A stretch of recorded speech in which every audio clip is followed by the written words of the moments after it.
अस्सलाम वालेकुम। ओके जी, तो अब हम इलेक्ट्रो डायग्नोस्टिक्स टेस्ट शुरू करते हैं। नाम से हमें समझ में आ रहा है कि इलेक्ट्रो मतलब इसके अंदर हम इलेक्ट्रिकल करंट यूज़ कर रहे होंगे, ठीक है, जो हमारी नर्व्स के अंदर एक्शन पोटेंशियल जनरेट करेगा। नर्व्स आगे जाके हमारी मसल की मूवमेंट करवाएंगी, मसल के ट्विचेस होंगे, उससे हम डायग्नोस कर पाएंगे कि क्या हमारा जो नर्व है वो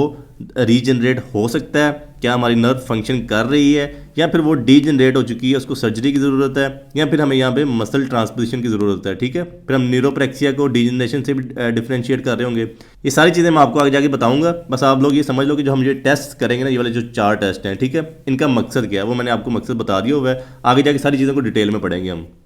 सबसे पहला हमारा टेस्ट आ जाएगा मिनिमल नर्व एक्साइटेबिलिटी टेस्ट। ठीक है, नाम से पता चल रहा है जिसके अंदर हम मिनिमल करंट दे रहे होंगे। मिसाल के तौर पे हमने पहले थोड़ा सा करंट दिया, फिर ज़्यादा बढ़ाया, फिर ज़्यादा किया, फिर उससे ज़्यादा किया। जिस करंट के ऊपर हमें मसल की ट्विचिंग देखने को मिले फेस के ऊपर, ठीक है, हमने वो समझ लेना कि ये थ्रेशोल्ड है। ये वाला थ्रेशोल्ड है जिसके ऊपर हमें मिनिमम करंट है, जिसके ऊपर हमें नर्व की एक्साइटेबिलिटी देखने को मिली है, ठीक है, और आगे हमें मसल के ट्विचेस देखने को मिले हैं। फिर हम इसको ना कंपेयर करेंगे नॉर्मल साइड के साथ। मिसाल के तौर पर अगर ये हमारा फेस था, ठीक है, अगर इसके हमने ये पैरालाइज साइड है, ठीक है, इसके ऊपर हमने करंट दिया और हमें ना यहाँ पे जाके मतलब ना ये वाला हमें थ्रेशोल्ड मिला है, लेकिन जो नॉर्मल साइड थी उसके ऊपर हमें थ्रेशोल्ड यहीं पे मिल गया था। हम समझ जाएंगे जो हमारी पैरालाइज साइड है ना हमारी फेस की, ठीक है, उसको हमारा करंट ज़्यादा चाहिए। और एक बात आप लोगों ने हमेशा याद रखनी, जब मैंने न्यूरोप्रेक्सिया पढ़ाया था आप लोगों को, न्यूरोप्रेक्सिया में बताया था कि अगर हमारी नर्व है ना वो पार्शली ब्लॉक हो रही होती है, उसका एक्सोप्लाज्म पार्शली ब्लॉक हो रहा था, एक्सोप्लाज्म फ्रीली मूव नहीं कर पा रहा होता। लेकिन जब हम ये टेस्ट परफॉर्म कर रहे होंगे ना न्यूरोप्रेक्सिया की कंडीशन में और साथ में नॉर्मल साइड में, तो हमें दोनों का एक्शन पोटेंशियल एक ही देखने को मिलेगा, क्योंकि आपको पता है जो ये पार्शली ब्लॉक है, कंप्लीटली ब्लॉक नहीं है। तो यहाँ से हमारा करंट गुजर ही जाएगा, हमारा एक्शन पोटेंशियल गुजर ही जाएगा और हमें उसी करंट के ऊपर थ्रेशोल्ड देखने को मिल जाएगा। तो हम कहेंगे कि न्यूरोप्रेक्सिया वैसे भी आप लोगों को पता है कि वो इतनी सीवियर कंडीशन नहीं है, खुद ब खुद ही रिकवर हो जाता है पेशेंट। अगर हमारा डिफरेंस 3.5 मिली एम्पेयर का आ जाए, ठीक है, दोनों के दरमियान पैरालाइज और नॉर्मल के दरमियान अगर इतना का डिफरेंस आ जाएगा, तो हम समझ जाएंगे जो पैरालाइज वाली कंडीशन है अब ये डीजनरेशन की तरफ चलेगी। ये हमारी जो नर्व है वो डीजनरेट हो चुकी है, ये अब रिकवर नहीं हो सकती। ठीक है, इसके लिए हमें ऑपरेशन ही चाहिए, इसके लिए हमें ग्राफ्टिंग ही चाहिए, नर्व की ग्राफ्टिंग ही करनी पड़ेगी। और ये टेस्ट हम नॉर्मली 2 से 3 दिन बाद परफॉर्म करेंगे ना, जो मतलब डीजनरेशन के बाद, तो ही हमें पॉजिटिव रिजल्ट मिल रहा होगा कि positive minimal nerve excitability test ये बता रहा होगा कि हमारा डीजनरेशन हो चुकी है नर्व की। उसके बाद हमारा टेस्ट आ जाएगा मैक्सिमल स्टिमुलेशन टेस्ट। ठीक है, नाम से बता रहा है कि इसके अंदर हम मैक्सिमल करंट दे रहे होंगे, मैक्सिमम करंट देंगे जहाँ पे हमारी मसल की मैक्सिमम मूवमेंट हो रही होगी। ठीक है, फिर हम दोनों को कंपेयर करेंगे, नॉर्मल साइड को भी कंपेयर करेंगे और पैरालाइज साइड को भी कंपेयर करेंगे। फिर हम देखेंगे जो हमारी पैरालाइज साइड थी और जो हमारी नॉर्मल साइड थी, क्या उनके जो मसल मूवमेंट हुई है, मैक्सिमल मसल मूवमेंट हुई है, वो इक्वल है। ठीक है, या फिर जो हमारी नॉर्मल साइड की मूवमेंट थी वो ज़्यादा है, ठीक है, मतलब जो पैरालाइज साइड की थी वो कम थी, डिक्रीज थी। ठीक है, या फिर इसके अंदर मूवमेंट ही एब्सेंट थी, मतलब इसके अंदर मूवमेंट हुई है, इसके अंदर एब्सेंट हुई है। तो हम समझ जाएंगे अगर डिक्रीज होगी या एब्सेंट होगी तो हम समझ जाएंगे कि अब ये हमारी कंडीशन चलेगी ये डीजनरेशन की तरफ। तो मतलब कि अब ये इनकम्प्लीट रिकवरी होगी, इसकी रिकवरी नहीं हो सकती, इसके लिए हमें सर्जरी ही करनी पड़ेगी। उसके बाद हमारा थर्ड टेस्ट आ जाएगा जो कि होगा इलेक्ट्रोमायोग्राफी। ठीक है, इसको हम EMG भी कह रहे होंगे। इसके अंदर ना बेसिकली हम जो हमारे 2 मसल होते हैं, आपको पता है कि ये 2 हमारी आईज हैं, इनके गिर्द 2 मसल होते हैं, आपको पढ़े होंगे, ऑर्बिकुलरिस ओक्यूलाई मसल। ठीक है, फिर जो हमारे लिप्स होते हैं, ठीक है, लिप्स के गिर्द भी मसल पाया जाता है, इसको हम कह रहे हैं ऑर्बिकुलरिस ओरिस मसल। ठीक है, इनके अंदर ना बिल्कुल पिन जितने हैं ना, छोटे छोटे बारीक से इलेक्ट्रोड्स होते हैं जो हमारी इलेक्ट्रिकल एक्टिविटी मेजर कर रहे होते हैं हमारी मसल की। ठीक है, वो हम परमानेंटली प्लेस कर देते हैं, इसके अंदर प्लेस कर देते हैं, इसके अंदर भी प्लेस कर देते हैं। ठीक है, जो कि हमारी इलेक्ट्रिकल एक्टिविटी को मेजर कर रहे होते हैं, मतलब हमारी मसल की एक्टिविटी को मेजर कर रहे होते हैं रेस्ट कंडीशन के ऊपर भी। और जब हम वॉलंटरी मूवमेंट भी करवाते हैं, मतलब खुद ब खुद ही मूव करवाते हैं, हम कहते हैं कि आइज़ को मूव करो, ठीक है, या फिर जो हमारे लिप्स हैं उनको बंद करो या उनको ओपन करो। ठीक है, तो हमें सारी मूवमेंट कंट्रोल कर रहे होते हैं और हम देख रहे होते हैं कि इलेक्ट्रोड के अंदर क्या एक्टिविटी चल रही है इस टाइम। तो फिर हम देखते हैं जो नॉर्मल होता है ना, जो नॉर्मल रेस्ट मसल होता है, उसके अंदर ना हमें एवरी 30 to 50 मिली सेकेंड में ना हमें बाईफेजिक पोटेंशियल या फिर ट्राईफेजिक पोटेंशियल देखने को मिलता है। वो क्या होता है, बाईफेजिक एक्शन पोटेंशियल ये होता है कि अगर हमारा पहले पोटेंशियल स्ट्रेट जा रहा था, ठीक है, फिर बाद में हमें 2 तरह के क्रस्ट एंड ट्रफ देखने को मिलेगा, इसको हम कहेंगे हमारा बाईफेजिक एक्शन पोटेंशियल है। और ट्राईफेजिक एक्शन पोटेंशियल ये होगा अगर हमारा पहले एक्शन पोटेंशियल स्ट्रेट जा रहा था, फिर हमें 3 तरह के क्रस्ट एंड ट्रफ देखने को मिलेगा, इसको हम कहेंगे हमारा ट्राईफेजिक एक्शन पोटेंशियल है। अगर ये नॉर्मल है 30 to 50 सेकंड हमें ऐसे एक्शन पोटेंशियल देखने को मिलने चाहिए, हम कहेंगे हमारी अब नर्व नॉर्मल चल रही है इस टाइम। और उसके बाद कोई डीनर्वेटेड मसल हो, मतलब जिसकी जो नर्व आ रही है वो पीछे से डीजनरेशन हो चुकी है, ये हमारी नर्व बर्बाद हो चुकी हुई है,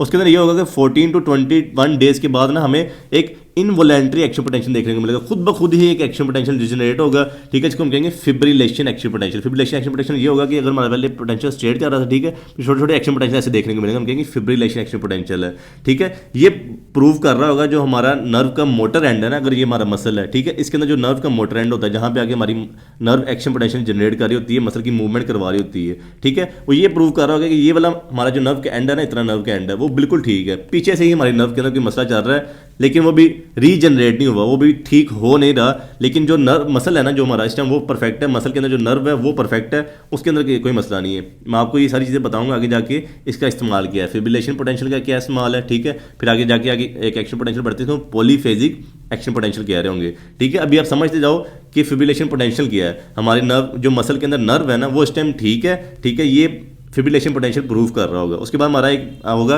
अगर कोई नर्व रीजनरेट हो रही है, हमें पता चला है कि हम जो हमारी नर्व है ना उसको हम सर्जिकली ठीक की है या फिर वो खुद ब खुद ही बाय नेचर वो रीजनरेट हो रही है, ठीक है। उसके अंदर ये होगा कि 6 से 12 वीक्स के बाद ना हमें एक पॉलीफेजिक री इनर्वेशन पोटेंशियल देखने को मिलेगा जो हमारा फिब्रिलेशन पोटेंशियल को रिप्लेस कर रहा होगा। पॉलीफेजिक क्या होगा कि इसके अंदर पॉली मतलब डिफरेंट फेज के एक्शन पोटेंशियल आ रहे हैं, मतलब वो हो सकता है ऐसे ऐसे एक्शन पोटेंशियल देखने को मिल रहे हो हमें, ठीक है। तो ये प्रूव कर रहा होगा कि जो हमारी नर्व है ना इस टाइम वो रीजनरेट हो रही है, ये इवन कि हमारा प्रूव कर देता है हमें अभी हमें फेस के जो एक्सप्रेशन है ना वो वापस नहीं आए होते, मतलब जो हमारी साइड पैरालाइज थी ना उसके अभी जो फंक्शन है वो वापस नहीं आए, लेकिन ये टेस्ट प्रूव कर देता है कि हाँ आपकी जो नर्व है ना वो रीजनरेट हो रही है, जल्द ही जो हमारे फेस की जो मूवमेंट्स है ना वो दोबारा से बहाल हो जाएंगी। उसके बाद हमारी वॉलेंट्री कॉन्ट्रैक्शन आ जाती हैं जो हम खुद ब खुद कॉन्ट्रैक्शन करवा रहे होते हैं, मतलब हम पेशेंट को बोलते हैं आंखें बंद करो, आंखें खोलो, या लिप्स बंद करो, लिप्स खोलो। होना तो ये चाहिए ना कि हमें एक्शन पोटेंशियल देखने को मिले, वहाँ पे हमें कोई भी पोटेंशियल देखने को मिले, जैसे कोई अब नॉर्मल मैं बता रहा था बाईफेजिक या ट्राईफेजिक पोटेंशियल देखने को मिले, लेकिन अगर पैरालाइज्ड होगा तो हमें एक्शन पोटेंशियल देखने को नहीं मिल रहा होगा। अब समझो कि जो मैंने आपको बताया कि जो पॉलीफेजिक है, ठीक है, या फिर जो हमारा फिब्रिलेशन पोटेंशियल है, इसका क्या मकसद है? बेसिकली ना जो हमारा इलेक्ट्रो मायोग्राफी जो टेस्ट है, ठीक है, ये हम यूज़ कर रहे होते हैं ताकि सर्जरी से पहले अगर हम ये चाह रहे हैं कि हम री एनिमेशन सर्जरी करना चाह रहे हैं, ठीक है, री एनिमेशन सर्जरी होती है हमारी ना नर्व की सर्जरी होती है, आप आसान अल्फाज में कह लो कि नर्व की ग्राफ्टिंग है। मिसाल के तौर पर ये हमारी नर्व जा रही है, ठीक है, इतनी नर्व खराब हो चुकी है, इसको हम निकालेंगे, दूसरी नर्व लगा के इसको हम ठीक कर लेंगे, इसको री एनिमेशन सर्जरी कह रहे होते हैं, ठीक है। तो हम देख रहे होते हैं कि अगर हमें प्रूव हो जाए कि हाँ यार जब जो हमारी पीछे नर्व है ना वो डीजनरेट हो चुकी है, वो रीजनरेट नहीं हो रही, तो हम उसके लिए री एनिमेशन सर्जरी कर लेते हैं। री एनिमेशन सर्जरी हमने उस केस में करनी जब हमें फिब्रिलेशन पोटेंशियल देखने को मिल रहे हो, जो हमारी मसल के अंदर मोटर एंड है नर्व का वो ठीक है इस टाइम। अगर हम पीछे से सर्जरी करके आ जाएं, ठीक है, पीछे नर्व की हम सर्जरी कर दें, लेकिन आगे मोटर एंड ही खराब हो तो हमारी सर्जरी का क्या फायदा है, ठीक है। तो हमने पहले देखना है कि उसके अंदर फिब्रिलेशन पोटेंशियल आ रहे हैं तो हमने सर्जरी करनी है। अगर हमें पॉलीफेजिक री इनर्वेशन पोटेंशियल आ रहे हैं तो हमें सर्जरी करने की जरूरत ही नहीं है, हमें अंदाजा हो जाएगा हमारी जो नर्व है ना वो रीजनरेट हो रही है, हमें कोई भी सर्जिकल प्रोसीजर की तरफ नहीं जाना। अगर हमें ना ही पॉलीफेजिक आ रहे हैं ना ही फिब्रिलेशन एक्शन पोटेंशियल आ रहे हैं, बिल्कुल इस टाइम जो हमारी नर्व है ना वो साइलेंट हो चुकी हुई है, तो हमें पता चल जाएगा जो हमारी मोटर एंड है ना, मोटर एंड प्लेट है जो हमारी मसल के अंदर, मैं आपको बताया जो हमारी मोटर एंड है उसका अब वो भी फारग हो चुकी है। तो इस केस के अंदर हम ना पीछे की सर्जरी कर सकते हैं ना ही मसल की सर्जरी कर सकते हैं। इसके अंदर सबसे पहले हम मसल ट्रांसपोजिशन करते हैं, जैसे हमारा कोई सर के अंदर टेम्पोरेलिस मसल होते हैं, ठीक है, वो एक्स्ट्रा मसल ही है ना, उसको हम निकाल लेंगे, आई के गिर्द प्लेस करेंगे, ठीक है, वो मसल्स की जो मोटर एंड होंगे वो तो काम कर रहे होंगे, ठीक है, फिर पीछे हम पूरी की पूरी जो नर्व है उसकी ग्राफ्टिंग करेंगे, जहाँ पे मसले मसाइल होंगे पूरी नर्व भी रिपेयर करेंगे, मसल को भी नया लगाएंगे, तो फिर ही हमारे जो फंक्शंस है ना फेस के, जो फेस की मूवमेंट्स है वो वापस आ सकेंगी। और उसके बाद हमारा लास्ट टेस्ट रह गया जो कि इलेक्ट्रो न्यूरोग्राफी, जो कि एक तरह का ना इवोक्ड ईएमजी है, जो मैं आपको बताया ना ऊपर पढ़ के आए हैं हम टेस्ट इलेक्ट्रोमायोग्राफी पढ़ के आए हैं, ये इवोक्ड होता है। इसके अंदर हम इवोक्ड क्या कर रहे हैं कि हम जो एक्शन पोटेंशियल है ना वो खुद जनरेट कर रहे हैं, उसके अंदर हम बाई नेचर कर रहे थे, इसके अंदर बाई नेचर पे छोड़ा हुआ था, लेकिन इसके अंदर हम ना पहले जो आपको पता स्टाइलोमास्टॉइड फोरामेन से हमारी नर्व निकल रही होती है, ठीक है, यहाँ पे हम ना एक्शन पोटेंशियल दे रहे होते हैं, यहाँ पे इलेक्ट्रिकल करंट दे रहे होते हैं, फिर ही हमारी जो नर्व होती है वो आगे जाके एक्शन पोटेंशियल जनरेट करती है, तो हमें ना इलेक्ट्रोड्स के अंदर एक्टिविटी देखने को मिलती है। फिर जो हमारी मसल्स की इलेक्ट्रिकल एक्टिविटी होती है ना उसको हम सम अप करते हैं, ठीक है, फिर पैरालाइज को हम नॉर्मल के साथ कंपेयर करते हैं, अगर तो नॉर्मल होगा तो इक्वल होगा, ठीक है, अगर पैरालाइज साइड मतलब पैरालाइज्ड ही है, हमें पता चल गया कंफर्म हो गया पैरालाइज है, तो इसके अंदर हमें जो एक्शन पोटेंशियल था वो कम देखने को मिलेंगे, तो हमें पता चल जाएगा इस टाइम हमारे मसल के अंदर पैरालिसिस चल रही है, ठीक है। तो ये जो बेसिकली टेस्ट है ना हमारी percentage of degeneration of fibres बता रहा होता है कि अगर ये हमारी नर्व है ना तो इसके अंदर कितने फाइबर्स हैं जो इस टाइम डीजनरेट हो चुके हैं और कितने फाइबर्स काम कर रहे हैं, कितना एक्शन पोटेंशियल देखने को मिल रहा है, कितना एक्शन पोटेंशियल देखने को नहीं मिल रहा,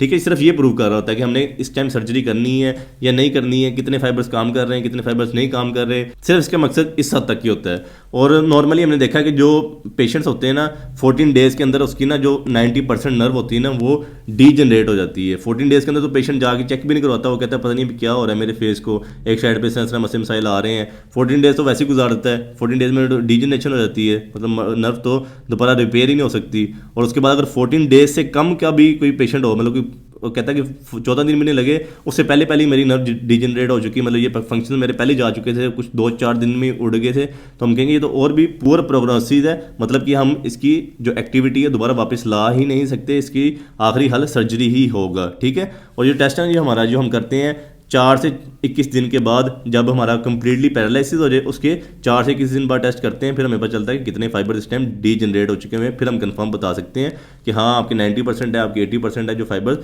डीजनरेट हो चुके हैं। That's all for electrodiagnostic test. इंशाल्लाह नेक्स्ट वीडियो में मिलते हैं with causes of facial paralysis.